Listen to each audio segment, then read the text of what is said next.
प्रगतिवाद हिंदी साहित्य में 1936 से लेकर 1942 ईस्वी तक जो समय काल है उसे हम प्रगतिवाद के नाम से जाने जाता है।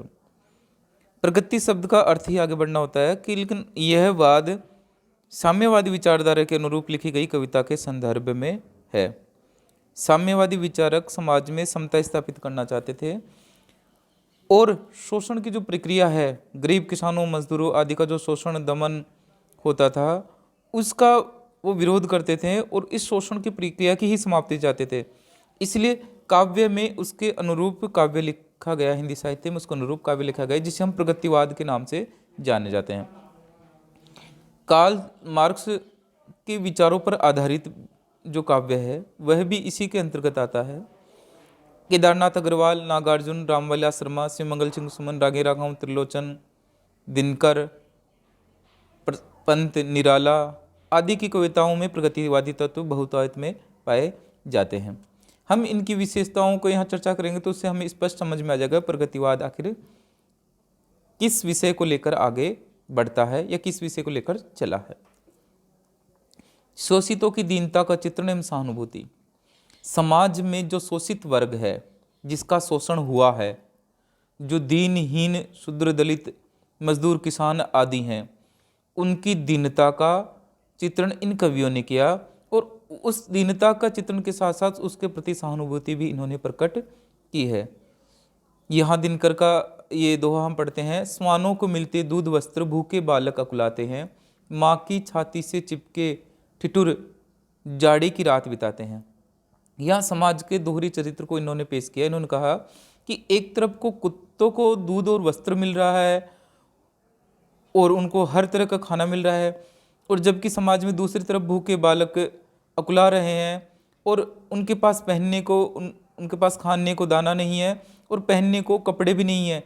इसलिए सर्दी की रात में ठिठुरते हुए माँ की छाती से चिपके रहते हैं, क्योंकि उनके पास सर्दी को भगाने के लिए कोई वस्त्र नहीं है, खाने को दाने नहीं है, और समाज में दूसरी तरफ कुत्तों को दूध और वस्त्र मिल रहा है। इंसानों की ये हालत है। दूसरा जो पॉइंट है, शोषकों के प्रति आक्रोश और घृणा। इनमें भी इन कवियों ने जो समाज में शोषण करता है, जो शोषक वर्ग है, जो पूंजीपति महाजन आदि वर्ग है, उनके प्रति आक्रोश प्रकट किया और समाज में उनको घृणा की दृष्टि से देखने का भाव इन्होंने पैदा किया। कई मिल मालिक मजदूरों का शोषण करते हैं, सरकारें किसानों का शोषण करती हैं, उनके फसल का उचित मूल्य नहीं देती, और भी बहुत हैं जिसमें पूंजीपति धनाढ्य वर्ग आम मजदूर से लेकर किसान तक का शोषण करते हैं। समाज की इसी स्थिति का वर्णन करते हुए कवि कहते हैं, युवती के लज्जावसन बेच जब ब्याज चुकाए जाते हैं, मालिक जब तेल फुलेल पर पानी सा द्रव्य बहाते हैं। समाज में एक तरफ ये स्थिति है कि जो पूंजीपति महाजन वर्ग है वो अपने शरीर पर तेल और इत्र आदि सुगंधित पदार्थों पर पैसा पानी की तरह बहा देते हैं, और एक तरफ जो घरों में स्थिति ये है कि घर की औरतें अपनी मर्यादाओं को बेचकर जो पैसा उधार लेती हैं उसका ब्याज चुका रही हैं। समाज की ऐसी स्थिति का चित्रण इन कवियों ने किया है। यहाँ पर हम देखते हैं 30 पॉइंट, नारी शोषण का चित्रण। समाज में जो नारी का शोषण होता है, हम जो नारी की बात करते हैं, बड़ी बड़ी नारी के लिए करेंगे वो करेंगे, लेकिन आज भी वह शोषित ही है, आज भी उसका शोषण ही होता आया है।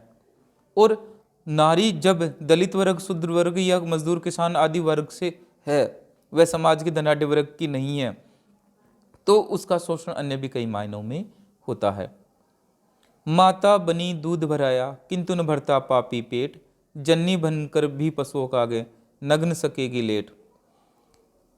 कवि ने बड़ी अच्छी बात कही है कि एक तरफ ऐसी स्थिति है कि माता बनी दूध भराया किंतु भरता पापी न पेट, कि एक स्त्री जो शोषित है वह जब माँ बनती है तो उसका दूध तो आ जाता बच्चे के लिए, लेकिन उसका पेट नहीं भर पाता, और पेट नहीं भरता तो बच्चे का पेट भी वह कैसे भरे। और उसकी स्थिति ये है कि माँ बनकर भी जो समाज में महाजन पूंजीपति ये जैसे जानवर हैं ऐसे लोगों के सामने नग्न लेटना पड़ता है, अर्थात अपनी इज्जत को बेचकर उसको पेट भरना पड़ता है। समाज की ऐसी स्थिति का बड़ा दुखद वर्णन है कि माँ बनने के बाद भी उसे अपनी इज्जत बेचनी पड़ती है। समाज में नारी का शोषण हर दृष्टि से हो रहा है, उसका प्रगतिवादी कवियों ने खुलकर विरोध किया है।